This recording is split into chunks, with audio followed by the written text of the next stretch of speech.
Oh, gotta be careful, folks. Sorry, it's a precaution, because they say that out here, they say we are not alone. So yeah, I'll just put this off to the side, just in case we need it, just in case again we have an unexpected visitor or two. Who knows? But I would like to be the first to say hello and good evening, and of course, as you guys can see. Uh, it is that special time of the week where we spend some quality time together and, well, we basically nerd out about all things, figures. Oh my goodness, I left that drawer. Funkos, merchandise, memorabilia, related of all kinds, shapes, colors, sizes, anything of that sorts, you're going to find right here on this channel. Now, as you guys know, we're coming at you not only live from TikTok, but also from the YouTube channel as well. So you guys are more than welcome to hit that subscribe button, take a look at each of the videos, smash that like button, smash that share button. But before the holiest moments, if you haven't already, please do me a favor. Go grab yourself something to eat. Go grab yourself something to drink or just a snack if you want to, because I want you guys to be as at ease as possible before we get into the nitty gritty of tonight's content, because your guys' health matters, both physical and mental. I mean, it matters to me because I greatly appreciate you guys. So go ahead and go and help yourself because there's absolutely no rush. Please, and don't worry about me. I actually had my dinner not too long ago, so I'm full. I got energy. I'm ready and raring to go. And of course, I am rocking some good old sweet tea tonight. It's so delicious. Oh my god, delicious.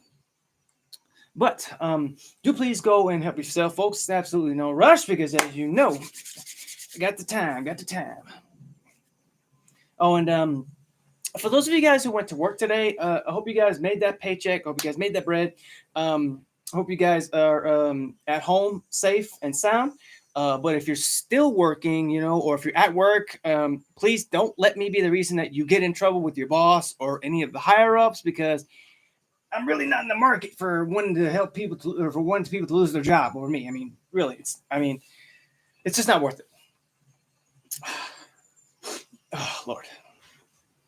Oh, and of course, I do hope that you guys are staying safe out there because I did see that on the news today that there are some very, very bad things happening in the LA County area. So my thoughts and prayers go out to everybody who's out there. All the families that are affected by it, or anything of that sort. So, hey, my prayers and condolences are with you. And just know that, I'll be here. And I hope you guys just know to stay safe out there because I want you guys to be safe and to get to where you're going. But why don't we go ahead and get started? Because as you know, we have hit that marker. So I want to say hello and welcome back to those who are just joining us on this fine Friday evening. Or if you're watching this as a highlight, welcome as well. Now, being that it is episode 2 of the new season, I thought that we can go ahead and introduce 2 new additions to the Wolfpack. Who, believe it or not, they've actually been at war for literal centuries, folks. And for these 2, it's Fight Night Friday for a pair of these extraterrestrial badasses. So please, I invite you guys to sit back, relax, kick your feet up, take a deep breath, and just chill and mellow out with your boy. Because as you know, it's just you, me, and the merchandise of tonight. So why don't we go ahead and get started? Now, first up, I thought that we can go ahead and reach deep into the dark void of the endless stars that we call space to introduce our first, our first of many. Let me put it to you this way: it's got a very big family, so they are going to be introducing our first unidentified individual who comes from a very, very, very large family. So please, ladies and gents, why don't you help me welcome our first specimen, if you will, of the evening, and give a great big Wolfpack welcome to the Xenomorph. There you go. That we can get a better view of them, heck.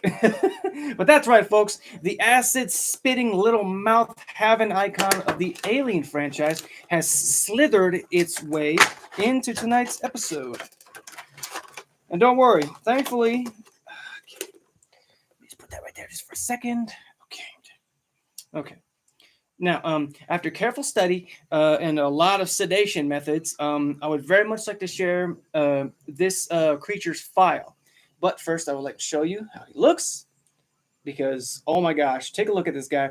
I think that the sculpt is just right. They got it right down to the tail, and of course, his little buddy here, because this particular anatomy that he's rocking is quite very unique, if you will, because he has been described as one of the I'm saying by one of the other names in one of the Alien franchises as the I think it was called the perfect specimen, if you will, or the perfect hunter, something like that. But that individual went with a very untimely end. So yeah, we're gonna ixnay his name from the history books. But this individual creature here is an extraterrestrial hive-based endoparasitoid with a multi-staged life cycle. Its physical appearance can vary, widely depending on its life, its stage, the hive, the caste, the age, and of course the host. Oh yeah, don't be afraid to share that live, folks. Don't be afraid to share that live. Smash that like button. Heck. But it's the xenomorph's ability to incorporate sort of like genetic material, if you will, from its host is actually coupled with the existence of numerous mutations and deviations, if you will, which have originated naturally or even then artificially. And it actually makes the xenomorph one of the most just how can I put this? Sort of, phenotypically diverse organisms in the galaxy.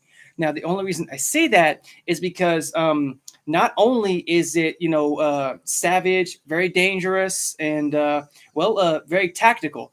Because being that it is, a hive-based organism, then it actually learns to fight not only as one, but it can also fight as a pack if necessary, depending on the numbers, if you will.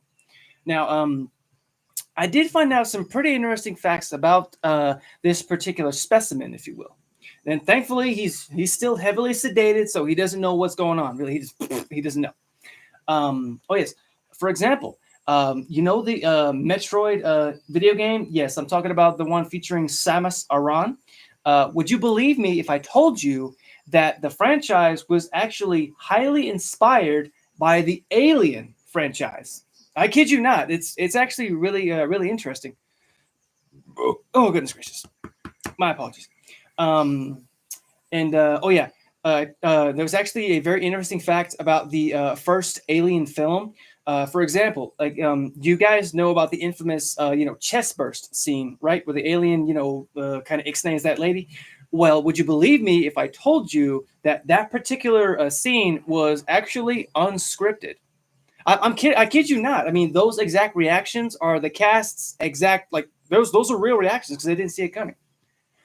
Oh my God, it's Desiree. Oh, how you doing, Des? Welcome and good evening. How are you? I want to know how you're doing. Tell me how you're doing. Oh yeah, and probably the most interesting fact about the xenomorph here, it's that it's gone up against so many unlikely opponents. Now, granted, yeah, it's in the comic book world, but again, it's the fact that he's gone up against the likes of the Terminator, Darth Vader, Green Lantern, and even the Dark Knight himself, Batman. Which I think that's really, just sort of diverse lineup, if you will, because yeah, it's true. They have the numbers when it comes down to it. But if you're going to go up against the likes of Batman and like Darth Vader, you got to have the numbers because those are probably two of the most dangerous individuals that we know about, heck. But that's ridiculous in my mind, honestly. Oh, goodness gracious.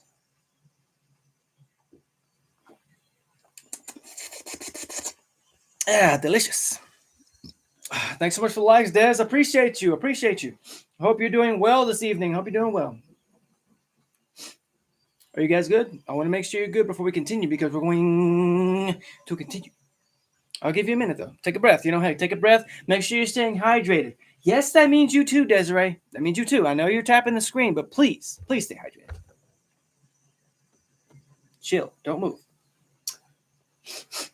All right. You good? All right. So next up, so now that we've introduced the game, if you will, next we're going to introduce the hunter of the game. I'm doing good, and I was tapping. I know I see you tapping, and I'm grateful. Thank you so much for tapping. Really, you're awesome. But now the only reason I say he's the hunter is because he actually knows what it takes to be one of the greatest hunters in the galaxy. So please, ladies and gents, give me just one more big Wolfpack welcome to the Predator. And yeah, you heard me right, folks. The beam blasting, gadget using, spear. Oh my goodness, spearing. Boss level hunter has also joined us on tonight's hunt, if you will.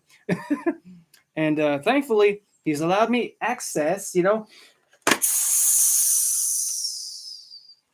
to not only his history but also the technology.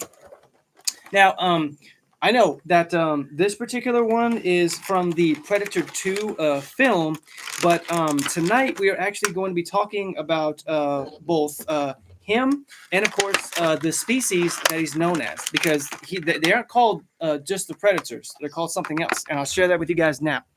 But, oh yeah, I love the fact that this was also included in the box itself, a little city background. And can we also take into consideration the fact that oh wait, let me fix that. Come on. There we go. That the box here, if you look at it, it's actually got little holographic areas, those certain areas of it, which I think is just so cool. Honestly, it looks very awesome. I'm loving the box though. It looks so awesome. See, look at it glisten, in the light. But don't worry, we can see it. Thankfully, he's uncamouflaged himself. Now, I want to show you guys this. Bam! And again, as you can see, he's rocking his trademark predatorial look. Again, he's got one of his weapons of choice is the spear. Of course, his mask, if you will, which is very, very intricate, very necessary because we're breathing Earth's atmosphere. He's got like sort of a tactical sort of mesh bodysuit that's got going on across his chest here. And of course, trophy that he's already claimed. I don't know what poor soul he took, but hey, we'll pray for him. I mean, heck, we'll pray for him. All right, just chill right there for me. Now, the Predator here is actually a race known as the Yautja, Yautja, who are basically another extraterrestrial species who are actually characterized by their hunting of other dangerous species for both sport and honor. And of course, yes, that includes humans too. So don't get me wrong. Oh, goodness gracious. Excuse me, my apologies. But the Yautja here are a sentient, humanoid race that breathe an atmosphere that's sort of similar to that of Earth's, but possess a level of, technological advancement far in excess of anything available to humans, because these guys are literally living in a futuristic city lifestyle. But the predators here, they stalk and kill their prey using a combination of highly advanced technology, such as active camouflage, energy weapons, and of course that's combined with comparatively like primitive traditional weapons, such as blades, spears, and even nets. But of course, each of those weapons, they have sort of a twist on them to make them a whole lot more deadlier. But the predators often ritualistically mutilate their prey and usually claim a trophy, for their kills. And with that said, the Yautja have also shown to greatly have respect towards humans and have had several occasions where they bore no ill will towards them unless absolutely provoked. However, this particular predator is actually known as, yes, it's called the City Hunter, but it also went by another name known as the Ghost. But what makes him so special is the fact that he was actually part of the lost tribe that conducted a hunt back in the city during the heat wave and a gang war of 1997. And of course, it's true that he did eventually come into conflict with both government task forces and a veteran LAPD officer, Detective Lieutenant Mike Harrigan. Um, but after a lengthy battle and a chase between the two, the city hunter was ultimately killed in a close quarter combat battle with Harrigan, who wielded City Hunter's own smart disk aboard his mothership. And of course, it was actually hidden beneath the city. And of course, during the ending of that said hunt, his fellow predators actually ended up showing up out of the nowhere, out of the blue, honestly, to sort of just, they weren't, I mean, at first they were there to sort of join the city hunter, but when they saw that he was defeated, they actually collected his body and they took it off planet back to their homeworld. Apologize for my tardiness. I was working. Don't worry about it. Don't worry about it. Don't worry about it. That's fine. That's fine. But you know what? Since you made it, then I will be happy to re-show you tonight's guests. Of course, here's one. It's the Xenomorph from the Alien franchise. And of course, he's brought his little buddy with him.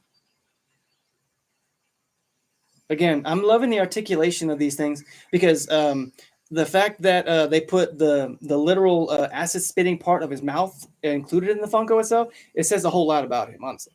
But yeah, great detail. I love it so much. And of course, here's the other one, the Predator.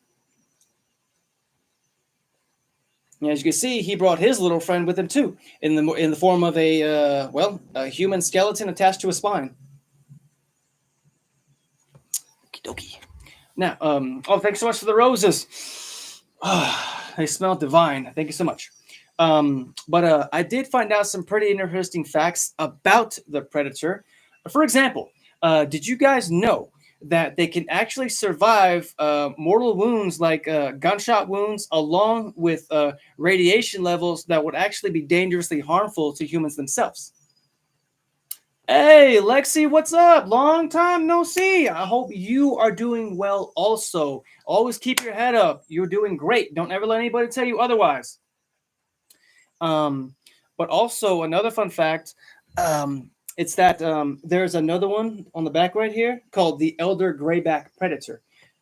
And a fun fact about him is that he was actually they're fighting in the Korean War back in the day. Honestly, I kid you not. I thought that was really cool. Okay, cool. Okay. And there were a lot of other fun facts to consider about the Predator himself, but I wanted to be able to sort of work in one for the Alien, one for the Xenomorph 2, and I was actually able to find one.